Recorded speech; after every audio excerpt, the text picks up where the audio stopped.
Betsabé era una mujer de belleza singular, esposa de Urías, un guerrero leal del ejército de Israel. Mientras su marido luchaba en las campañas militares lideradas por Joab, ella permanecía en Jerusalén, cuidando de la casa, las costumbres y las obligaciones religiosas. Un día, al cumplir con el ritual de purificación exigido por la ley, se bañó en su terraza, como era común entre las mujeres de la época. No había vanidad en ese acto, era solo parte de su rutina. Pero jamás podría imaginar que aquel momento cambiaría el curso de su vida. Desde lo alto del palacio, David la vio. El rey no estaba donde debía estar. En vez de liderar los ejércitos en la guerra, permaneció en la ciudad, y desde allí, desde el punto más alto, divisó a Betsabé. Al saber que estaba casada con Urías, esto no le impidió enviar mensajeros para buscarla, y ella fue llamada al palacio. En la cultura de aquel tiempo, rechazar a un rey no era una opción. Betsabé obedeció, sin saber lo que la esperaba. El texto bíblico es objetivo, sin detalles sobre sus sentimientos, pero es imposible ignorar la diferencia de poder entre los dos. Ella era una mujer común frente al hombre más poderoso del país. Fue llevada, usada, y después volvió a casa con el silencio como única compañía. Días después, percibió que estaba embarazada. No era solo una consecuencia biológica, era una bomba que podría destruir su vida. Una mujer casada, embarazada sin su marido cerca. La vergüenza pública y el castigo eran seguros. Ella no pidió aquello, no provocó, pero ahora cargaba en el vientre un hijo del rey. Betsabé fue colocada en el centro de una crisis que ella no causó, y mientras David intentaba encubrir todo, ella enfrentaba sola el peso de una elección que nunca fue suya. Fue en ese día, en el momento en que el rey la vio y la deseó, que su vida salió del anonimato y entró en una historia marcada por dolor, injusticia, pero también redención. Ella aún no lo sabía, pero Dios estaba escribiendo algo mayor con su vida, incluso si todo pareciera equivocado al principio. Betsabé recibió la convocatoria de los siervos del rey en su casa, y aquello no era algo común. Una mujer casada, llamada directamente por David, no podía sentirse tranquila. Ella sabía quién era su marido, Urías, y también sabía que el rey estaba en Jerusalén cuando todos los otros hombres de honor estaban en el campo de batalla. Incluso, sin explicaciones, ella entendió que no se trataba de una invitación social, mucho menos de un pedido. Era una orden. Estás aquí por un motivo especial. Dios tiene algo poderoso preparado para ti. Comenta, habla conmigo Dios, y suscríbete a nuestro canal. No ignores este llamado de Dios. Él quiere transformar tu vida aún hoy. Entrar en el palacio no era un honor en aquel contexto, era un peso. Betsabé atravesó los corredores de piedra cargando consigo una mezcla de incertidumbre y obligación. Ella no fue llevada para ser oída, aconsejada o acogida. Ella fue llevada para satisfacer un deseo que no partía de ella. El encuentro con David no tuvo romance, conversación o elección. Fue el resultado del abuso de autoridad de un hombre que, por más piadoso que fuese a los ojos de Israel, en aquel momento actuó como alguien que colocó su voluntad por encima de la justicia.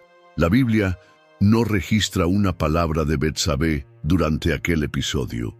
Su silencio resuena más alto que cualquier habla. Es el silencio de quien no tuvo espacio para decidir, el silencio de quien carga el peso de un error que no cometió. Y aún así, ella necesitó seguir con su vida como si nada hubiese acontecido. Días después, la señal del embarazo trajo a la tona la verdad que David tanto quiso esconder. Betsabé tuvo que enviar un recado al rey informando de la gestación. Fue el primer momento en que ella, incluso de forma indirecta, confrontó la situación. Con eso, David se vio presionado a actuar para encubrir el error. Mientras él arquitectaba maneras de traer a Urías de vuelta y hacer con que la paternidad pareciera legítima, Betsabé continuaba viviendo a la sombra de las decisiones de los otros. Ella no sabía lo que David estaba planeando. No participó de las estrategias, no opinó, no tuvo voz. Apenas aguardaba, con el vientre creciendo y la reputación en riesgo. Aún así, Betsabé mantuvo su dignidad. Incluso en silencio, su figura permanece firme, soportando el escándalo con una fuerza que aún sería revelada con el tiempo. Betsabé cargaba en secreto algo que podría arruinar su vida: el embarazo de un hijo que no era de su marido.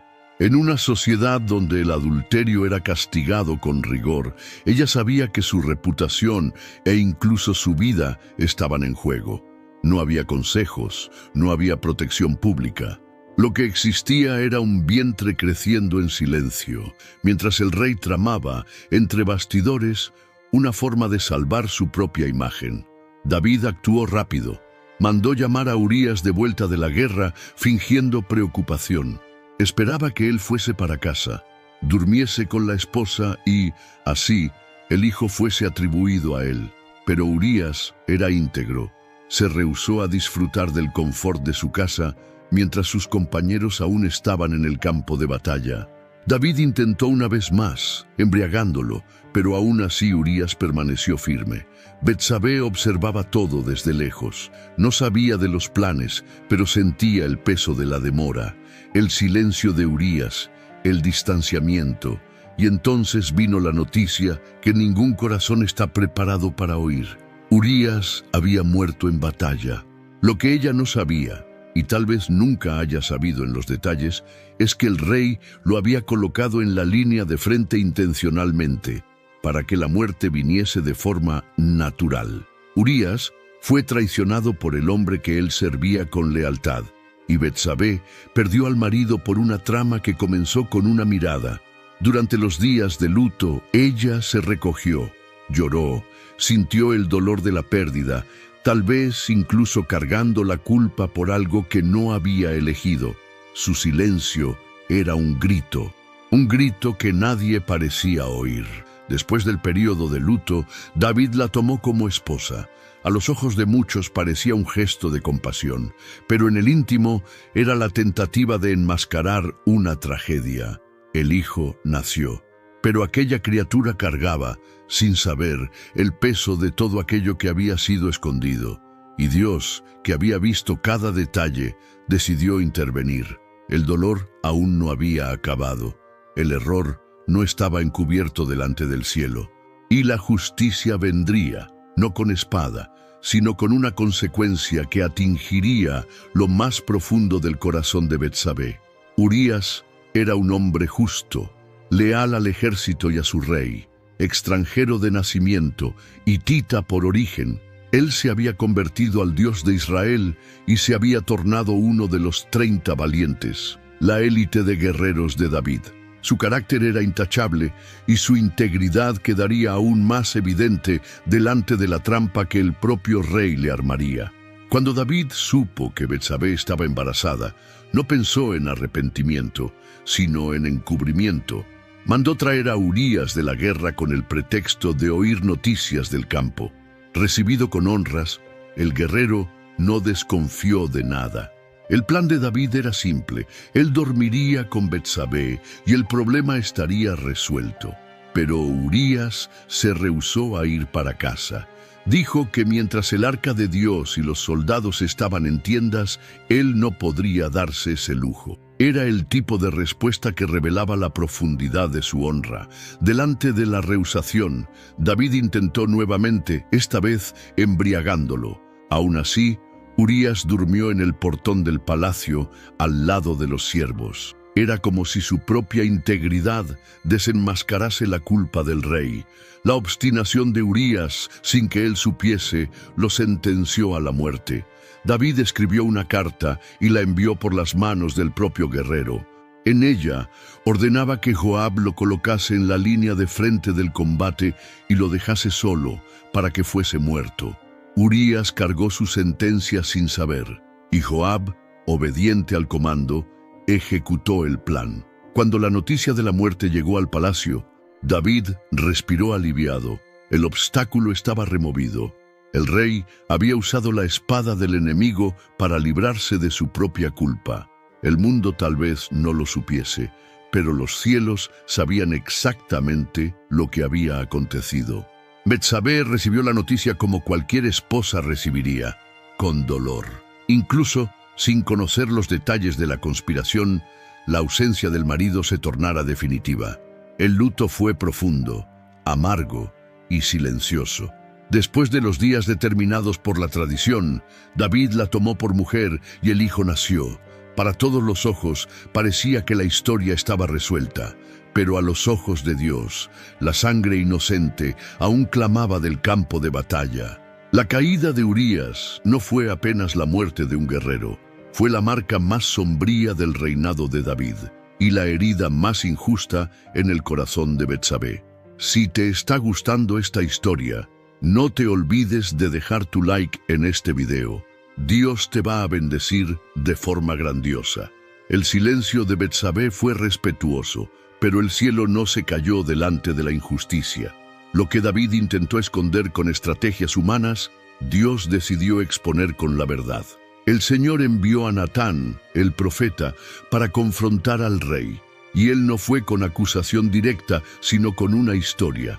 Natán contó a David sobre dos hombres, uno rico y uno pobre. El rico tenía muchos rebaños, el pobre tenía apenas una corderita que trataba como hija. Cuando un visitante llegó a la casa del rico, él no quiso usar uno de sus propios animales para ofrecer comida. Entonces tomó la cordera del pobre y la preparó para el banquete. Al oír eso, David se revoltó. Dijo que aquel hombre merecía la muerte por tamaña crueldad. Natán entonces miró a los ojos del rey y dijo: «Ese hombre eres tú». Con esas palabras, todo el castillo de mentiras construido por David se derrumbó. Él entendió que Dios había visto cada paso, cada pensamiento, cada intención del corazón, y más que eso, había visto el dolor de Betsabé y la muerte injusta de Urías. David fue confrontado por Dios no apenas como rey, sino como hombre. Él reconoció su pecado sin disculpas. Dijo: «Pequé contra el Señor». No intentó culpar a nadie, no se escondió. Por la primera vez desde el inicio de la caída hubo arrepentimiento. Pero el perdón de Dios no anuló las consecuencias. Natán declaró que el hijo nacido de aquella unión ilícita moriría. La espada jamás se apartaría de la casa de David. El pecado oculto ahora estaba a la vista, e incluso con la gracia divina, el precio sería pagado en lágrimas. Para Betsabé, las palabras del profeta también cargaban peso. Ella no había errado, pero sufriría la consecuencia del pecado de otro. Su hijo, que ya crecía en sus brazos, sería quitado de ella. Era más una herida en un alma que ya estaba marcada por pérdidas. Primero, la pureza arrancada. Después, el marido asesinado. Ahora, el hijo amenazado de muerte. La visita del profeta no trajo consuelo inmediato, pero fue el inicio de la restauración. Dios había hablado, y la historia de Betsabé, incluso atravesando valles tan oscuros, aún no había terminado. Betsabé vio a su hijo enfermarse de manera repentina. No hubo explicaciones naturales. El bebé, aún tan pequeño, se debilitaba día tras día. Ella sabía que aquello no era apenas una enfermedad, era la sentencia de un juicio viniendo del cielo. El profeta Natán había dicho que el niño moriría como consecuencia del pecado de David. Y ahora esa palabra se cumplía delante de sus ojos. David se lanzó en ayuno y oración. Dormía en el suelo, rehusaba alimento, buscaba la misericordia de Dios. Betsabé, por su parte, vivía el luto anticipado. Cada respiración flaca del hijo era una estocada silenciosa en su pecho. Ella no pidió por aquello. No planeó nada de lo que aconteció, y ahora, una vez más, pagaba un precio que no era suyo. Durante 7 días, el palacio entero vivió en tensión. Los siervos andaban en silencio, las miradas eran bajas y el tiempo parecía arrastrarse en agonía. Betsabé permanecía al lado del hijo, tocando su piel febril, susurrando esperanzas que ni ella más creía. Y entonces, En el séptimo día, el bebé murió. El dolor que se instaló en el corazón de Betsabé era diferente de todos los anteriores. La pérdida del marido fuera violenta, repentina, injusta, pero la muerte del hijo fue lenta, anunciada e inevitable. Fue como ver la justicia de Dios acontecer delante de los propios ojos, incluso cuando el corazón deseaba compasión. Ella no discutió, no cuestionó, apenas lloró. David se levantó, lavó el rostro, cambió de ropas y fue a adorar al Señor. Muchos no entendieron ese gesto, pero había algo más profundo allí. Era el reconocimiento de la soberanía divina, incluso en medio al juicio. Él se aproximó de Betsabé y la consoló. Por la primera vez desde el inicio de la tragedia, el rey se volvió a ella con más que palabras formales. Tocó su dolor, compartió su lamento. Fue de ese consuelo que nació un nuevo recomienzo. Betsabé embarazó nuevamente, y de esa vez el hijo viviría. Pero ese nuevo capítulo aún estaba por venir. Por mientras, ella era apenas una madre de luto, una mujer marcada por pérdidas, pero sustentada por una fuerza que el tiempo revelaría. El juicio había pasado. El dolor había dejado cicatrices, pero la historia aún no había terminado. Betsabé pasó por el valle más oscuro del dolor y aún así permaneció de pie. La pérdida del hijo fue la herida más profunda en una secuencia de tragedias que ella nunca eligió vivir. Pero incluso después del luto, la vida no paró. El palacio, con todos sus corredores fríos y reglas impersonales, ahora era su hogar. Y fue en ese lugar de memorias dolorosas que Dios comenzó a escribir un nuevo capítulo para ella. David se aproximó con otra postura. Ya no era apenas el rey que había errado. Ahora era un hombre quebrado que intentaba reconstruir su casa. Él y Betsabé volvieron a unirse y de esa nueva unión nació un hijo. El niño recibió el nombre de Salomón y el texto sagrado hace cuestión de decir que el Señor lo amó. Fue como si, en medio al caos y a la culpa, Dios plantase una semilla de gracia en el vientre de la mujer que tantos habían juzgado en silencio. Betsabé no era más apenas una esposa que sufrió callada. Con la maternidad renovada, ella ganó nuevo espacio en el palacio. Salomón pasó a crecer bajo sus ojos, y con él el propósito de su existencia también fue revelándose. Aquella mujer que había sido llevada a la fuerza, que lloró pérdidas y soportó vergüenzas, ahora era madre de un niño amado por Dios, un hijo que traería sabiduría y gloria al trono de Israel. El recomienzo no apagó el pasado, pero dio a él un nuevo significado. Betsabé aprendió a vivir entre sombras y promesas. Y mientras David lidiaba con conflictos dentro y fuera del reino, era ella quien moldeaba con sabiduría y ternura el carácter de un futuro rey. En el silencio del palacio, mientras las voces del pasado aún resonaban en algunas paredes, Betsabé se afirmaba como más que una sobreviviente. Ella se tornaba parte del plan de redención. Su historia no terminaría en el dolor, sino en la participación directa de la linaje que conduciría hasta el Mesías. De donde parecía venir apenas destrucción, Dios hizo brotar esperanza. Y Betsabé, marcada por pérdidas, ahora cargaba en sus brazos la promesa viva de un nuevo comienzo. Betsabé se tornó madre de Salomón en un tiempo en que el palacio aún cargaba heridas abiertas. Aún así, el nacimiento de aquel niño trajo un cambio perceptible. Había algo especial en él, no apenas a los ojos de los padres, sino también delante de Dios. El propio Señor lo amó desde temprano, y el profeta Natán fue enviado para darle un segundo nombre, Jedidías, que significa amado del Señor.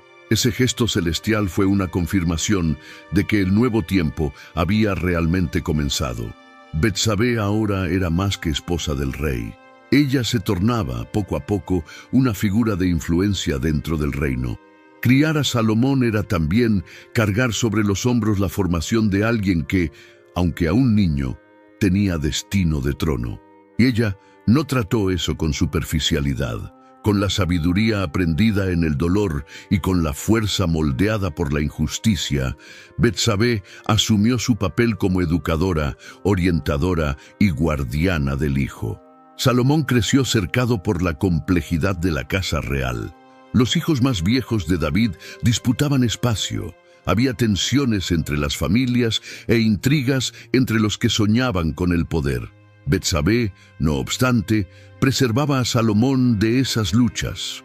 No lo apartaba de las realidades, pero tampoco permitía que él se perdiese en ellas. Había un equilibrio, una firmeza materna que lo enseñaba a observar antes de actuar, a pensar antes de hablar. El niño creció inteligente, sensible y atento.